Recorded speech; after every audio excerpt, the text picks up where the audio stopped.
All right, all right. Good morning, everyone. This is April. What are we at? April 13th. Can you believe it? And we are moving right along. Let me share our church history, Christian history section. So let me double back. We're going to, last week we did not meet because I was traveling, and we're going to double back to week 5. Excuse me. We're going to double back to week 5 and then we'll come back to week 6. Let's make sure that we are caught up on week 5 discussion, which talks about monasteries, and make sure that you complete that. And then today we're going to cover, in this session, we'll cover chapter 7 and 8. I hope to get to 9. For your assignment, now this was last week, but y'all were playing catch up. If anybody didn't do it, you got to make sure that you get your second Christian history video. So it's very similar to the first part of this assignment that we did a couple weeks ago.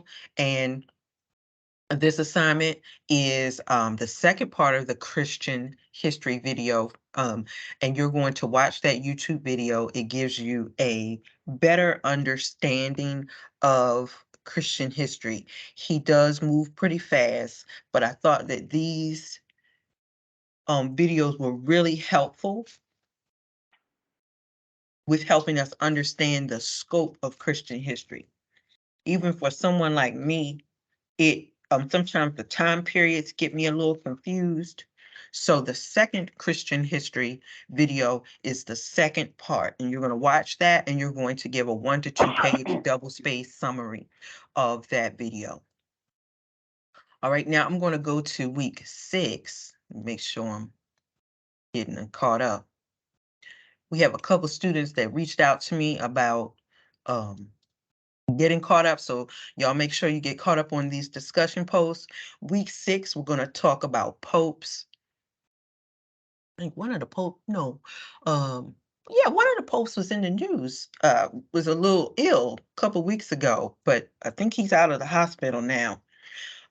In your discussion post, excuse me, for week 6 is why were some of the popes disastrous? I mean, you just have some popes that are just doing their own thing now.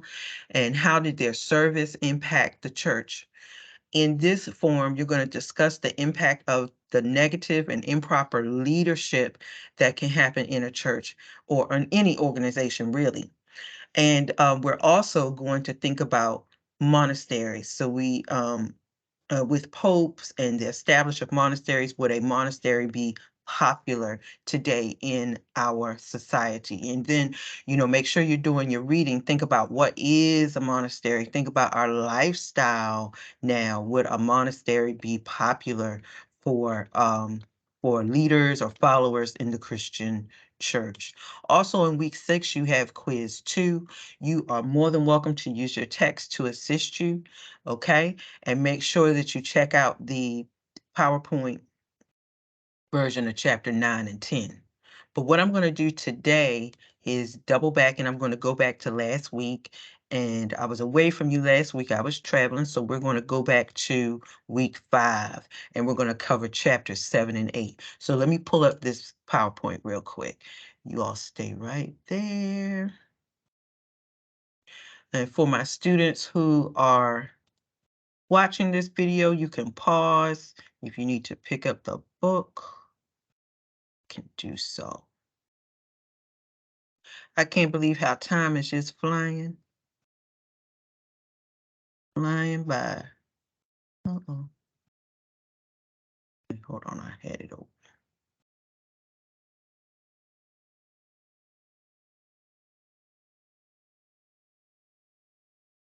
All right, here we go.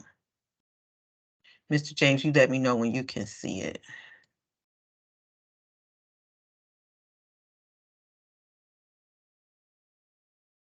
Wonderful. All right, students, if you're watching the video, you can pause this and get your textbook. We're in chapter 7 and 8. Okay, I'm going to leave it like this. All right, so now we're moving into the 7th and 8th century, and we see the 7th century sees some changes. We're seeing more changes. I think the last time we talked, we saw that the church split. And remember, geography is really important. And when you think of location, that is really important. So location is still that Rome, Italy area. So we are now dividing because of conflicts, because of changes of opinion, differences of opinion, should I say. So now we have more divisions between the East and the West. The Eastern Empire becomes increasingly Greek. This is going to be their common language. And Constantinople is now modern day Turkey. Okay, that area begins to really grow. Now we've got a challenge on the field, right? Now we have a new religion that is starting, and that religion is Islam. Prophet Muhammad is now starting a new religion that is going to pick up with lots of popularity and is going to start some friction, of course, we know, with the Christian church. Okay, so remember that 7th century, we see Prophet Muhammad is coming through, and we have a new religion budding. Now we're going to take a few looks at monasteries today. Monasteries are where the monks would reside. I'm not sure if I could be a monk, or well, men were the monks and the women were nuns, but monks totally devoted their lives to God. They totally devoted their lives to scholarship and to study and to community. That's all they did. They didn't have 9 to 5s. They, were not concerned about clothing. They weren't concerned about homes because the monastery was their home. So there was an Irish abbot, Columbanus. I hope I'm saying that right. And he settled around northern Italy. And he started the Bobbio, Bobbio monastery. And the Bobbio Monastery was a place that was a center of scholarship.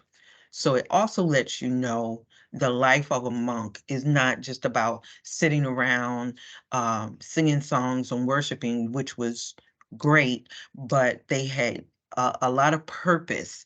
Their purpose was for scholarship and educating others. Okay, let me grab my water real quick.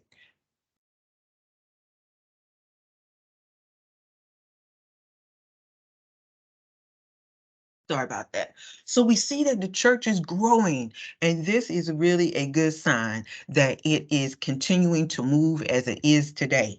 Christianity is now on the move. So you're going to start to see it move from out of that Rome, Italy area, and we're going to start to move north and west, as well as east. So we're going north here with the growth of the church, and you start to see it move into Ireland, into Scotland, England.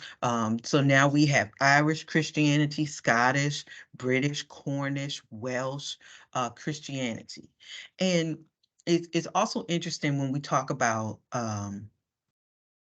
let's say we have the different ones like Irish Christianity or Scottish. Why do we call it something different? Because of culture. So everybody is okay. So depending on the culture you're in or the area you're in, people do things differently. Even though they're worshiping the same God, they may do things differently. It may be different types of climate where they are. And so that may dictate how they're going to worship. So we have different, I don't want to say different types, but we're going to see how Christianity spreads and adapts to the different places. Celtic Christians Celtic Christians, they focus more on creating monasteries rather than like one big, huge church. And I want you to look at the picture on the right. Look at the picture on the right. Now these are monks. And you also see how they shave their head. This is called tonsuring. Tonsuring, tonsuring. And you may have seen pictures of this, but it's, you see where it's bald at the top and they kind of leave some down there around, almost looks like a halo around the monk's head. But this was a practice of cutting off their hair to represent humility. Monks were very simple. They were not going to be wearing no type of suit or anything like that. Very simple, plain looks or plain dress, because they were not concerned with materialistic things. Their concern was scholarship, community, and worshiping God. Okay. Now I want you to look at the symbols below. This is where, and we could, we could really just do a whole lesson on crosses and the different crosses.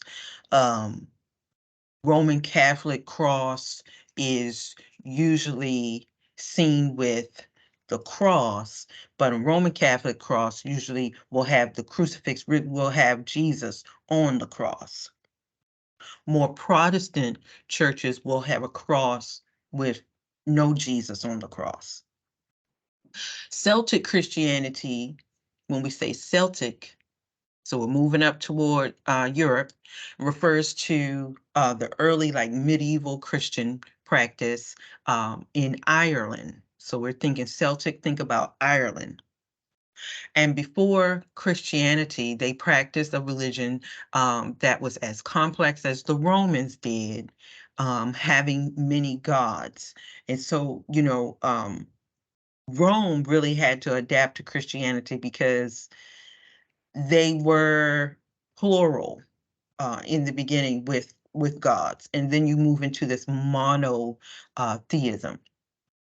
But in Ireland, Christianity started to grow about the 5th and 6th centuries as one of the most spiritual churches in the world. And here are some of their symbols of, okay, if you go on the left, that is their symbol for the Trinity. And I love this, because if you take your finger, or if you take a pen, okay, let me see if I can do it with my cursor. Yeah, I can do it with my cursor. Okay, let's look right here. This is the Celtic symbol for the Trinity. So if you just kind of like circle around it, you see this circle in the middle, okay, almost like a roller coaster almost. And then you have this second part right here. And then I'm gonna trace it around, and then it kind of goes into another part there, but it's all intertwined, okay? And so meaning that the Trinity, God, Jesus, the Son, and the Holy Spirit, if you see that, that left symbol, it is just all intertwined, okay? And then on the right-hand side is the Celtic cross. The Celtic cross. So we have, the common shape of the cross, but they have a circle in the middle. Okay, circle in the middle. And Mr. James, you pause me if you have anything right there. Don't let me keep talking if you if you need me. Okay. But I wanted us to see those symbols, because you will not see this shape of the cross in American churches. You're not gonna see that a lot. Okay, you're just gonna see the regular cross without the circle in the middle. That's what we would see more so in a Protestant church here. All right, now remember, we said the church now is growing and it's moving from Rome. It's taken off. It is said that the Apostle Thomas, remember Doubting Thomas? Thomas was the one who said, I'm not going to believe till I see him myself. And it is reported that the Apostle Thomas may have traveled to China. So now we're moving from, like, if we look on a map, We're moving, so you have like Rome, Italy, and then we're moving west, then we're moving east now. So the first historical evidence of Christianity in China is the Xi'anfu stone, and I may be saying that incorrectly, but Xi'anfu stone. And if you see this picture on the right, this is a picture of the Xi'anfu stone. The stone marks the arrival of the first missionary named Alopen, Alopen. And he came from the Church of the East. But at this particular time, around the 7th century or so, the Chinese church did not grow as they wanted it to because of language. Because of language.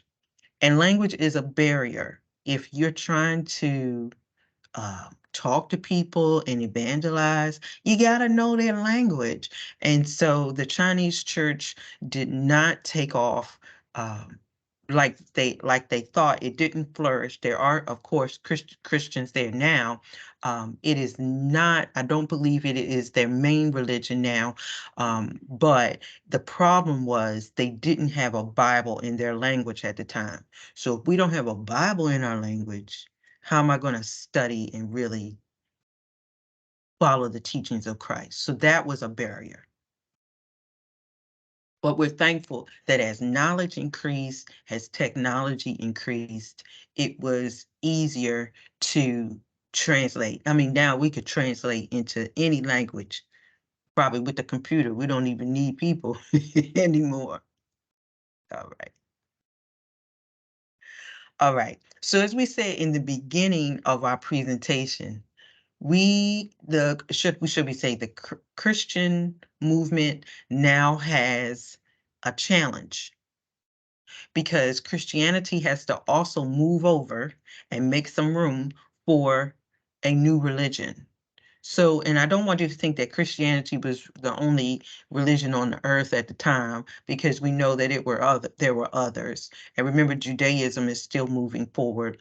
But Muslim Arab armies are starting to move into different territories that were once populated with Christians, and Christianity was the main religion in that area.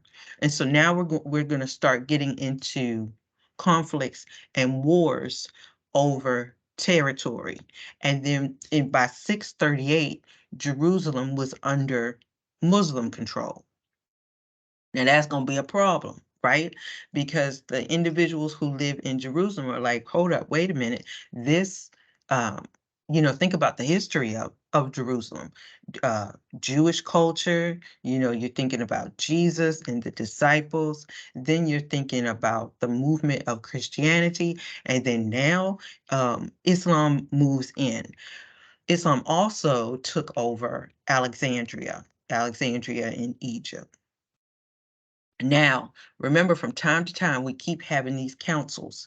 Councils are these groups of Christian leaders that come together that figure out, what are we going to do now? We got another issue.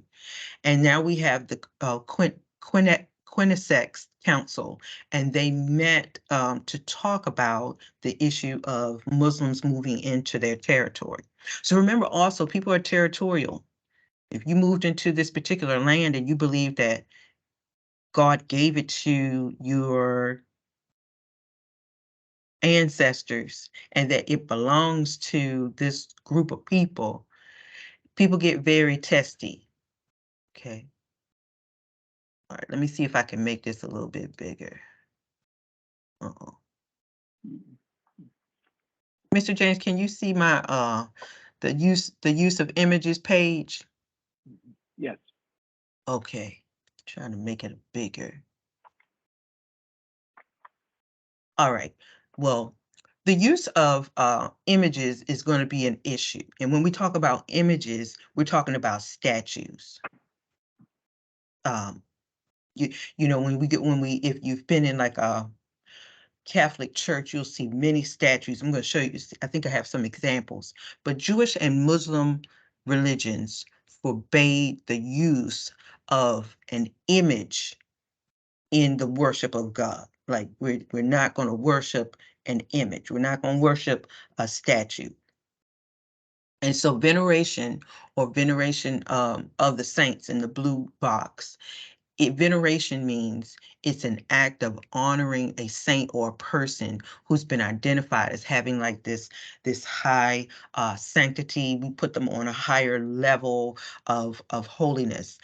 For example, angels are shown similar veneration in many religions. So like angels are considered higher or or holier than maybe like the humans.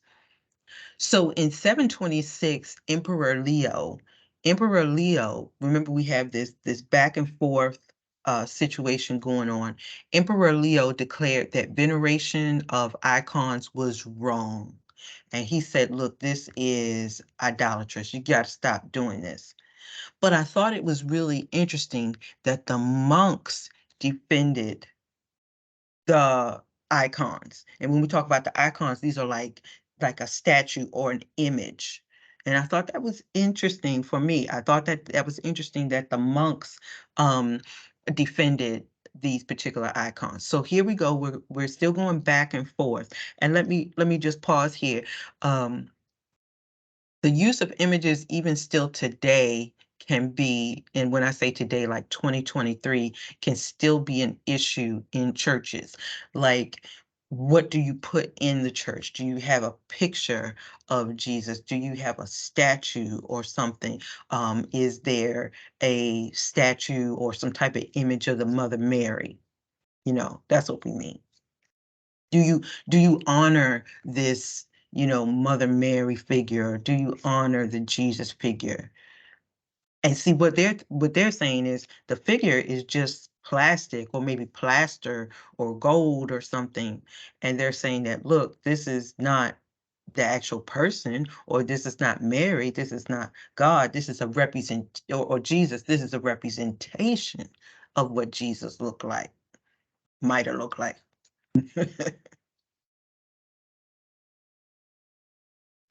All right.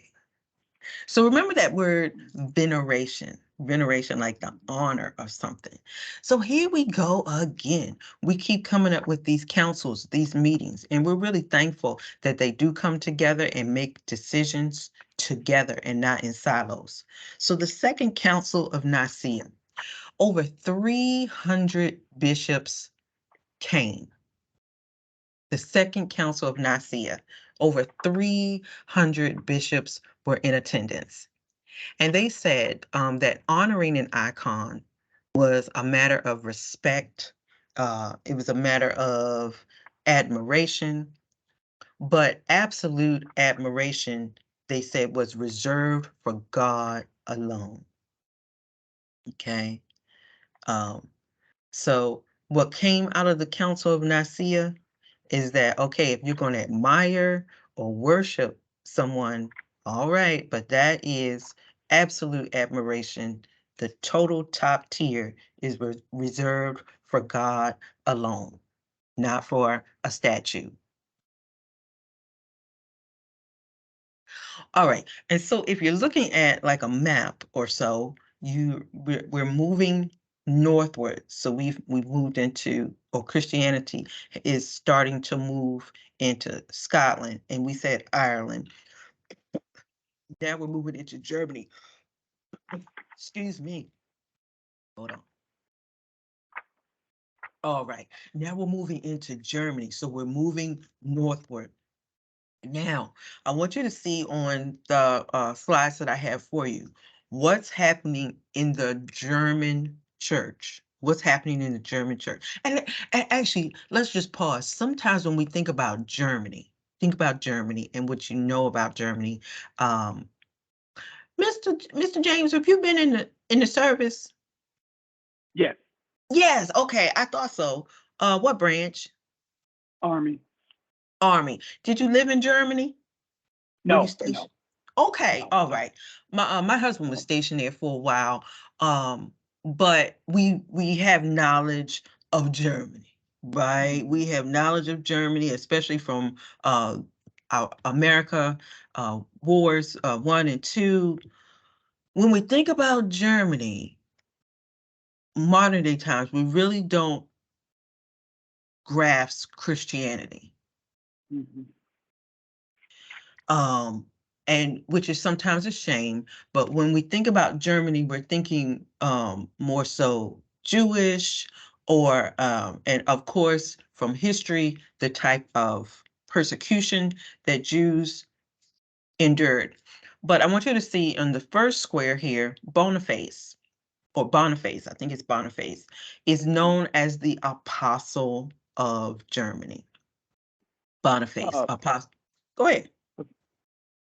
Silent Night was written in German. A German wrote Silent Night, if I All remember right. correctly. You're right, because the original uh title is in German. Yep, It's it's in German. Yeah. yeah, yeah, you are totally right. Uh, yeah, yeah, silent night. And And I don't speak German, but it's still not. still not. Still, Yeah. yeah. I'm probably Um, saying that wrong, but yes. and wasn't Martin Luther German? Martin Not Luther. Martin Luther, mm, but yes, I think Martin Luther, or I think the 96 Thesis. state theses. I think that was when he pinned it to the church door. I think that Um, was a German door. Wittenberg, in Wittenberg, I believe. Let's Yes, see here. 95, 95 thesis. 95, Yeah, 95. I'm sorry. that's Yes, it. Yeah, I knew it was that.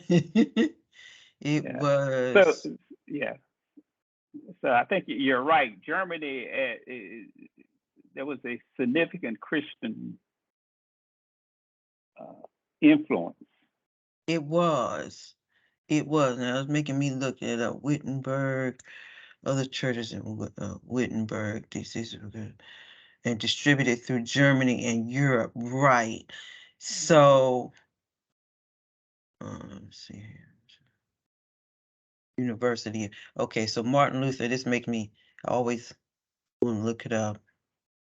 Martin Luther was in Wittenberg. Yes, yes, yes, you are right. And Wittenberg, he was actually I think he was like a teacher there or something. Mm-hmm. And Wittenberg is the largest and oldest university in the German state of, I think it's Saxony. Yeah, so you got it. Martin Luther, very good. Um, and so, right, and so we sometimes don't think of the Christian influence in Germany. I know historically we think more of the negative things that happen to the Jewish population, but excuse me, Boniface is known as the Apostle of Germany, and he tried to convert Germanic tribes that weren't Christians. And so he took it upon himself to kind of be a missionary to the German folks. In section 2 here, you have the Franks. The Franks were a German tribe. So one of the things that we do see that's different in this particular area. I mean, tribes aren't anything new because we see tribes in Africa. We see tribes also, as we chatted in Old Testament. Israel had tribes, just like certain groups of people or families. But the Franks were a German tribe, and these Franks were led by a man named Charles Martel. The Franks really flourished in Germany, but they flourished until the Muslims invaded about 732. So now we start to see Muslim influence in Europe as well. So Islam is moving. In section 3 right here, the church, or the German church, began to fall. And it began to fall because of some bad things. High church offices were sold for money. So we have, and it's nothing new, right? So we have money coming into the church, but it's influencing people to make bad decisions. And unfortunately, right, we still see these things happen today. So the church leader gets some money, but they get this particular money because of favors or some type of political influence. Okay, so we see that yes, Christianity is in Germany. It does start to fall. It's falling because of some foul practices, as well as if you look at section 2 in green, we're starting to see that the Muslim influence is moving in. Okay. Now I'm going to, okay, we're doing good with time. I'm going to, let's get caught up and let's get to chapter for this week. Any questions as I'm transitioning? And today is, this week is week 6. That's right.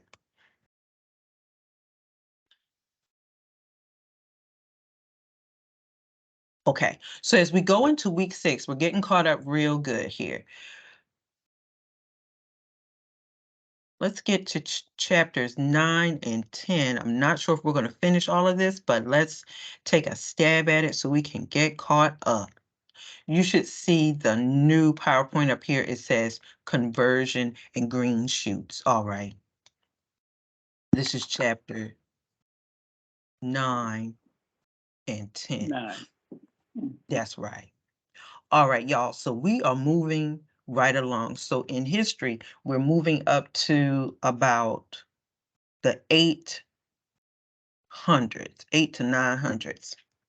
Christianity is still moving and it's spreading into Africa. It's spreading north into Europe. So we're in England, you got Scotland, Ireland, Germany. We're moving into China, moving into India, Indian areas. But Islam or Muslim threats are continuing to bother with the Christians.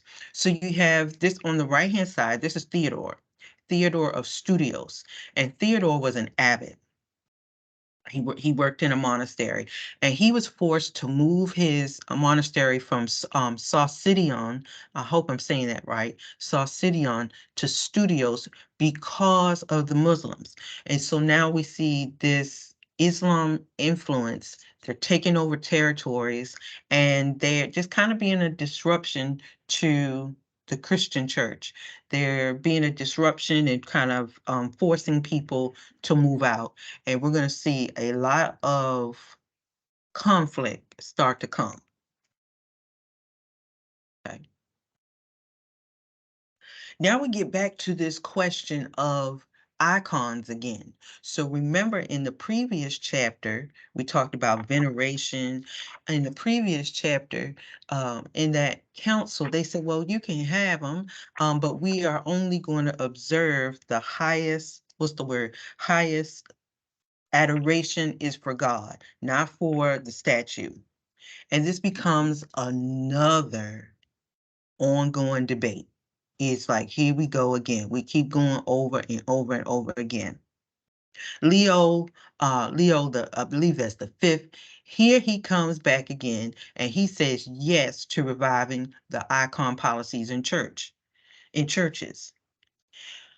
Other monks were killed for opposing having the icons in churches. So remember, the icons could be some type of statue uh, of a saint, a statue of Jesus, a statue of Mother Mary.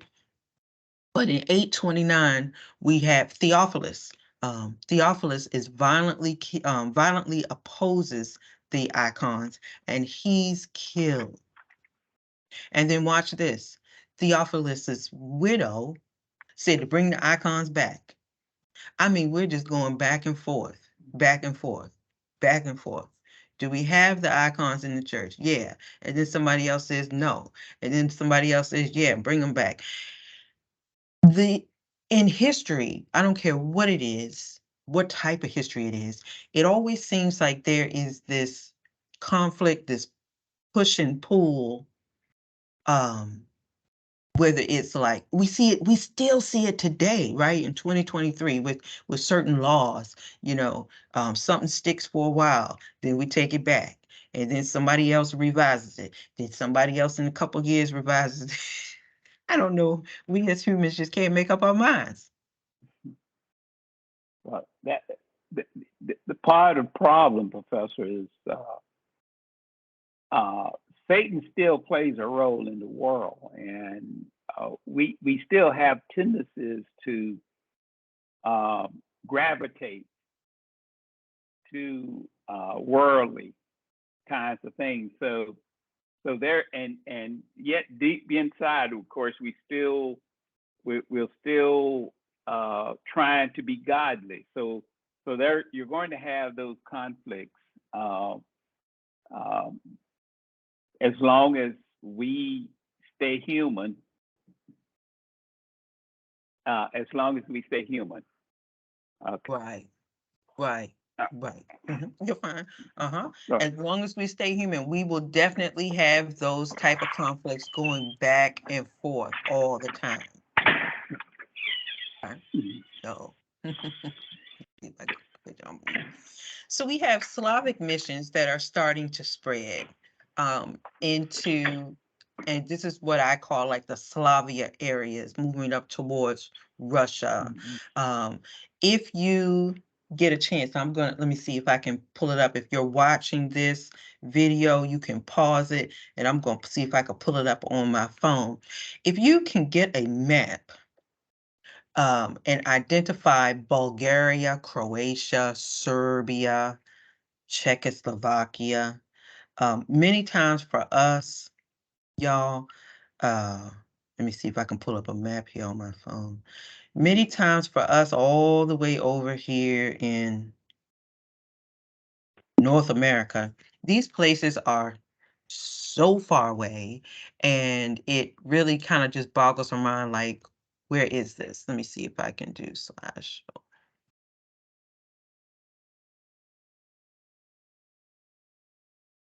Bulgaria. Did you say Bulgaria? Bulgaria, Yeah. Croatia.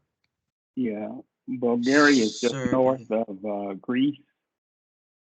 And I guess that's east of Turkey. East of Turkey. And here's Serbia I got this map. Here's Serbia. Serbia is east of Bulgaria.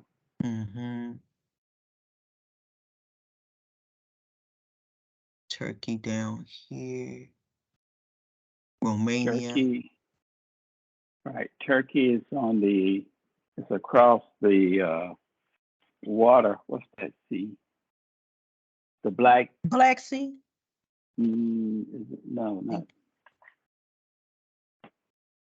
No, actually, the Mediterranean Sea. Mediterranean Sea, okay. Yeah, from Greece. From Greece.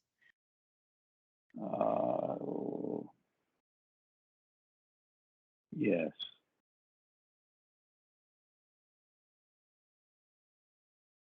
Let me look up world. Right. So Turkey is there, and Turkey is just south of Bulgaria. South of Bulgaria, right. Which is you've got. It's sort of interesting that, as you were saying about the geography, it's sort of interesting because you might not normally associate Christianity and the spread of Christianity right with those countries. In particular, Turkey, because you don't think about it, but when you think about the Eastern growth of the church in this time, Constantinople was basically in Turkey. Yes. What is Turkey today? Yes. So it was very prominent. It was. And then if you, I'm looking on a map on my phone here, so I'm gonna take my finger and you have Turkey. If you move south, okay, into Syria, Lebanon, Iraq, and if I Yeah. move to the, what is this, west, I'm back in Africa, Egypt, Hmm. and then if I come back out of Turkey, so Turkey seems to be, let me see, pretty central here, to movement as we came out of that Rome area. Um, let me get another map here. This one doesn't show me all my cities, but I just wanted us to see that East because or west? I guess that's west. was this west. I wanted us to see that because many times when we talk about uh, Bulgaria, Serbia, Czechoslovakia, I mean, they're just way off places that we don't. Let me see if I can visit this website. There are way off places that sometimes we just don't really grasp, like, where is this place? We're all the way over here in the United States, but where is this place in on a map? All right. Oops. All right. So in the 9th century, we saw missions going to these particular areas. So we saw missions going up to Croatia, Serbia, Bulgaria, Czechoslovakia by the Eastern Church. Mhm. Let me know if you Yeah, can see yeah. my slide change. Do you see the slide that says Lewis at the top? No, it's still the Slavic. Yeah, see, it's doing it again. Okay, no worries. I'm gonna stop and I'll show it again. I think it's something's happening when I put it on full screen. All right. How about now? Yes, Lewis. All Right. right. Yeah, something happens. Seems like when I put it on full screen, it doesn't show it. All right, so we have new leadership. So we have Louis, King Louis comes in, and Charlemagne dies, and his son, we've heard of Charlemagne. Charlemagne dies, and his son Louis, King Louis, takes over Scandinavia. And Louis takes a serious look at monastery reform and missions. Now, I'm sure the monks didn't like this, but Lewis emphasized more manual labor rather than study.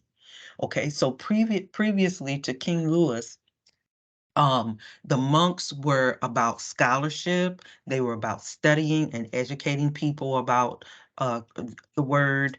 They were about serving the community and worshiping God.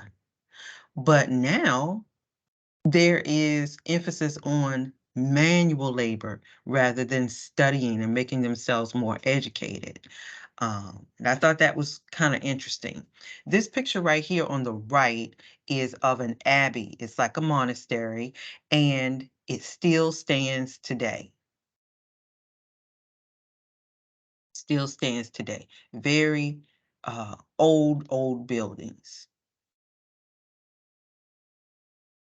All right, now this goes into kind of what we're going to talk about. Let me know if you can see my slide that says disastrous popes. Yes. Okay, great. The Western Church now is starting to have a string of problems with these bad leadership. Bad leadership, bad popes. And so the Pope, now we're moving into like this, when we talk about the Catholic Church or Roman Catholic Church, we will refer to their leadership, top leadership, as popes. We don't refer to like popes or something like over here in North or South America. Unfortunately, what we have here is we have a string of popes that are bad. They're corrupt. They're concerned with not serving God. They're not concerned with serving the people, but a lot of them are concerned about power and about money. The and not holding true to their personal calling. Okay.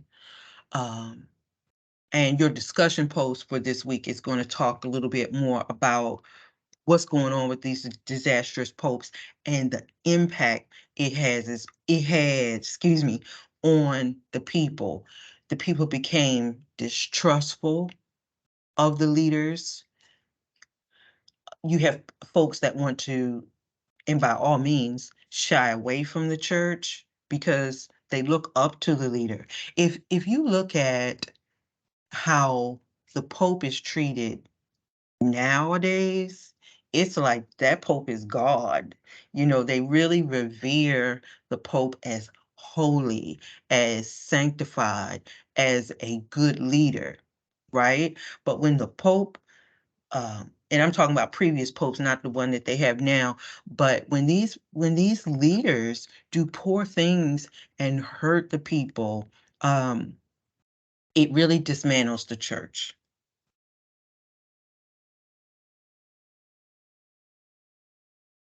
So we talked earlier about abbeys. Abbeys are excuse me, abbey is a building, and abbey is the place where the monk or the nuns could live.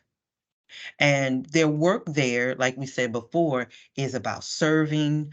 They don't, they, the monk or the nun didn't have their own house. They weren't marrying people. They didn't have children. It was just all about them and their service to God. That was it. So it was good for them to live in these communal places because it was cheaper. Okay. Duke of Aquitaine also founded a monastery that they said is still there today. It's called Cluny in Burgundy. Cluny. It's located in Burgundy. And this abbey, Abbey, it grew because they were known as being very strict. They had this Benedictine rule. Um, and there are still some school, you may hear like a Benedictine school or something, but they're very, very strict about education. They're really big on learning. And this is also where we start to see the birth or the idea, I'll put it like this, the idea of Catholic schools.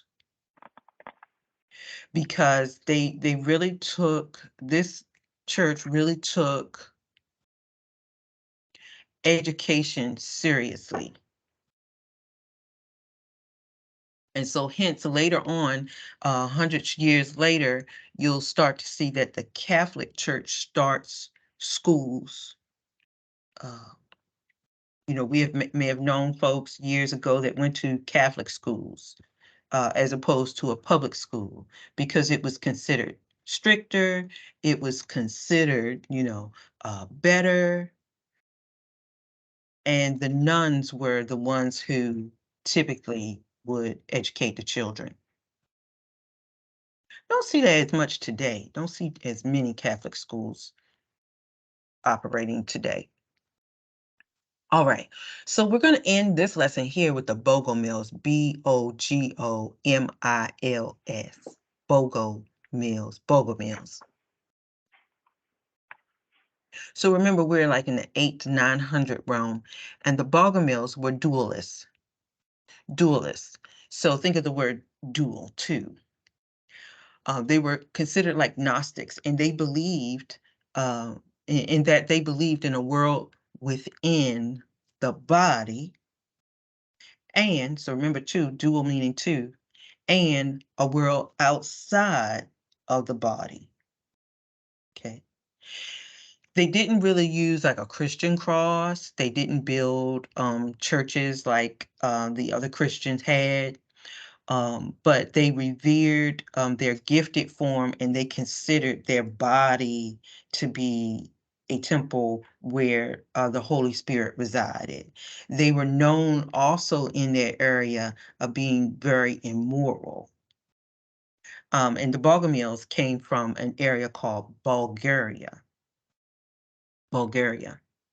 So when we think about Bogomils, that group didn't really hang too long, but think about what they were promoting. It was it was very contrary to what was being taught in the Christian church. Okay. Yes, they considered their body to be a temple. And so that was one of the reasons why they didn't build churches. Okay. But you'll see in, most Christian churches, yes, there is a place of worship, nothing wrong with the physical place.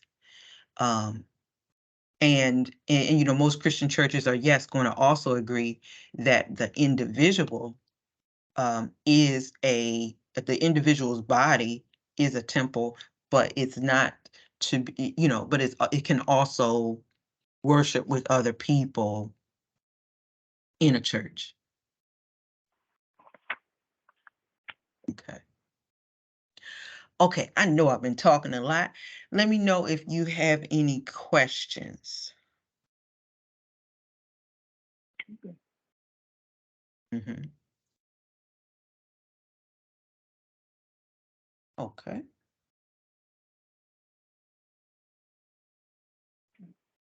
All right. Oh, I froze. Did it freeze up? My camera froze. Camera froze? Okay. Yeah, I can no, see you. yeah. It All froze. right. And just an announcement to our students who are watching the video. So make sure that you go back. Today's the 13th. Make sure you go back, because I was out last week, and catch up any discussion posts that you may have missed. Now remember quiz 2 that you need to complete. And let me see here what else we're missing. As we're nearing the end, I can't believe we're almost halfway through April, the 4th month of the year. Y'all, this year we're going to be saying Merry Christmas. And remember this week's discussion post. Oh, this week's discussion post was on popes. You got and quiz 2. So make sure we finish that. Okay. All right. All right. I'm going to hit stop right here.